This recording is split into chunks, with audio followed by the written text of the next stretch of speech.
Amici sportivi, benvenuti al campo San Lussorio di Selargius, 18ª giornata del campionato di seconda categoria Girone A, sfida al vertice tra città di Selargius e Sestu.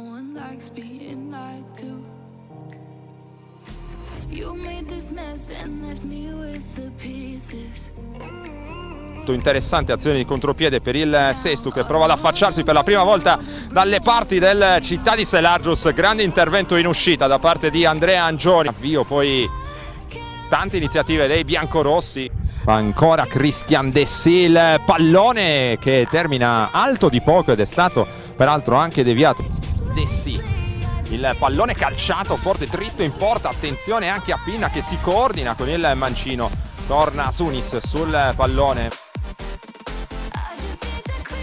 Seguiamo questa azione intanto molto interessante da parte del Sestu. C'è l'ingresso in area, la battuta troppo sul primo palo per Federico Farci.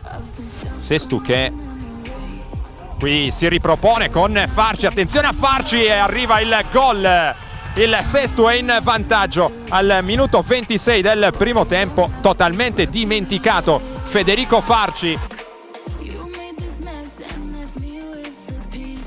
Di testa, Corda prolunga bene per Zucca.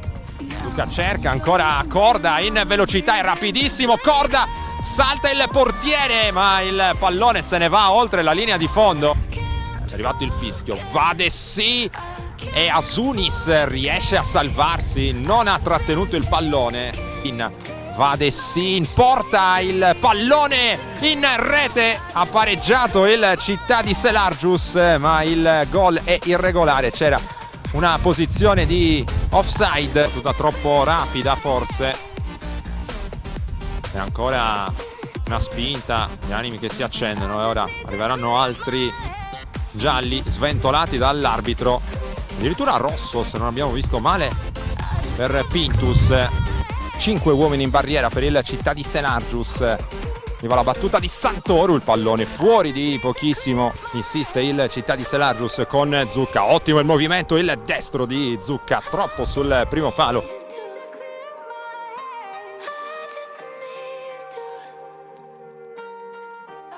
Rosso per Corda.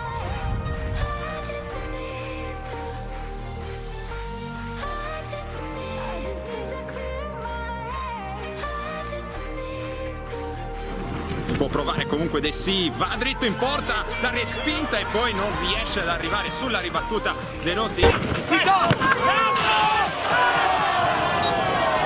arriveremo la manata è facile, più chance di pareggiare. Attenzione a Farci, prova a saltare Angioni, finisce giù il calcio di rigore per il Sestu. Azzoli contro Angioni, la rincorsa, il tiro e l'uomo di Angioni che poi si avventa anche sul pallone. Dovrebbe essere l'ultimo assalto questo per il città di Selargius, ma non c'è più tempo. Il big match se lo aggiudica il Sestu che passa al campo San Lussorio per 1-0. Decide Farci in una partita nervosa, molto nervosa.